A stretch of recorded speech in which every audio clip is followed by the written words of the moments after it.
On today's Two on Your Side town hall, as local hospitals navigate vaccine mandates and all the challenges that come with them, we hear from the VA and how its hospitals have already dealt with that. Plus, on this final full day of summer, some people already have the holidays on their minds. Why getting your house ready for Santa could be quite a bit more expensive this year.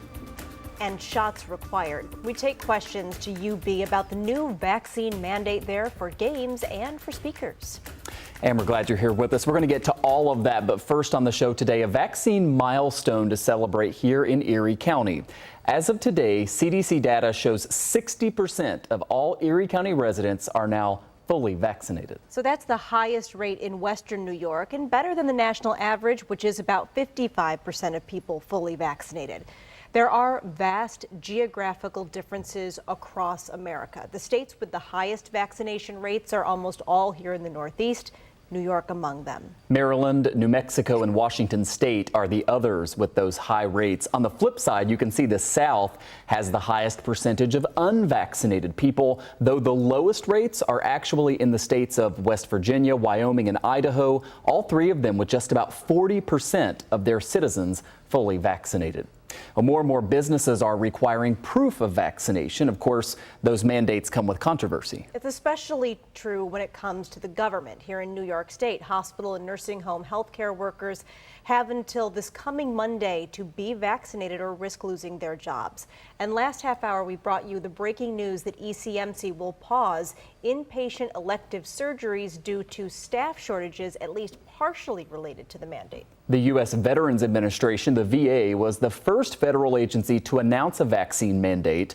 We wondered what we might be able to learn about how that requirement is going. So we asked to talk with Dr. Elizabeth Brill. She is the Deputy Chief Medical Officer for the entire VA health system. It's great to get to talk with you. Let me first just ask, how is the vaccine mandate going? Are most employees following it and taking the shots? Well, it's going very well. You know, a high proportion of our healthcare workers and other personnel are vaccinated, close to 80%. So we're very pleased with that. And so the mandate is really just to kind of finish the job, as it were. I imagine there are going to be workers who choose not to get vaccinated. Obviously, they're in healthcare facilities or working with veteran patients who may be at high risk of severe disease should they catch COVID. But what do you say to those workers who maybe think that they just shouldn't be forced into getting the vaccine? Well, you hit on it exactly. We feel that it is our highest goal and mission to take care of our veteran patients. And in order to do so, we want them to have a safe environment. They deserve a safe environment. And the safest environment we can create is one where the workers that are taking care of them, doctors, nurses, etc., are vaccinated so that we don't have the risk of them passing on infection to our patients. So that's what I would say is it's important to create a safe environment in a healthcare facility so that patients come in knowing that they're not going to be put at further risk. But do you worry about losing some employees, especially in light of staffing shortages at so many hospitals around the country? That's a terrific question. So, of course, we are all unified by our mission to take care of veterans and provide them the best care possible, which includes the safe care of being in an environment with vaccinated employees. But secondly, I would say that we have done everything we can to educate our staff and dispel any myths and rumors that you see floating around all over the place on social media with regards to the vaccine. So we're working very hard to educate our staff as we work to get them vaccinated. Do you have enough personnel to make up the difference if you do end up losing some of these workers who refuse the shots? Our goal is not to lose any workers. We would really like to keep all of our workers, and we would like to keep them safe, and we'd like to keep our patients safe. So we'll do everything we can to educate them and encourage vaccination so that we don't lose workers. You know, ultimately it is a mandate, so if we have to go that route, I'm hoping that it's a very small percentage of the workforce. Separate from the vaccine mandate, I just wonder if the VA is experiencing the employee shortages that we're seeing not only in healthcare, but in so many industries all over the country. The whole country is dealing with issues of healthcare shortages, I do believe. you know, luckily, since we are a national system, we do have the ability to move personnel around the country, and we also have really leveraged, and I think we're ahead of the curve on this as well, telemedicine where it's appropriate to take care of patients. You are a healthcare professional, an MD. If a vaccine hesitant worker were in front of you right now, what would you say to that person medically on why the vaccine is important and why it's safe to take?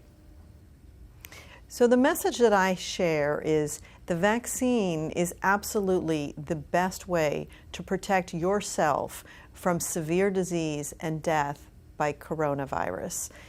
All of the patients that we're seeing now who are hospitalized and dying, the vast majority are unvaccinated.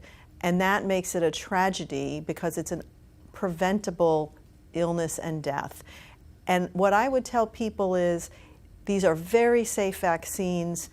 The risk from the vaccine is so much lower than the risk from getting COVID and dealing with the illness that it's just a no-brainer. The vaccine is the much safer way to go. And the last thing I would say is we've all got family members that depend on us, and we need to be there for them.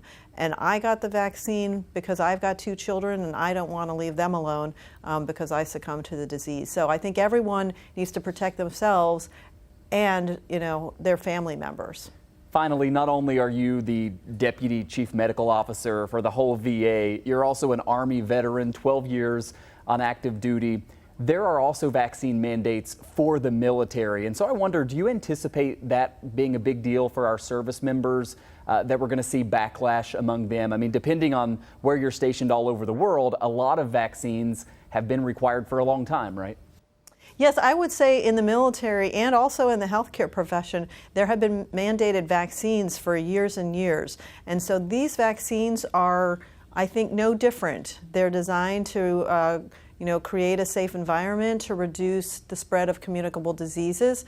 And so I support them for the military and for the VA.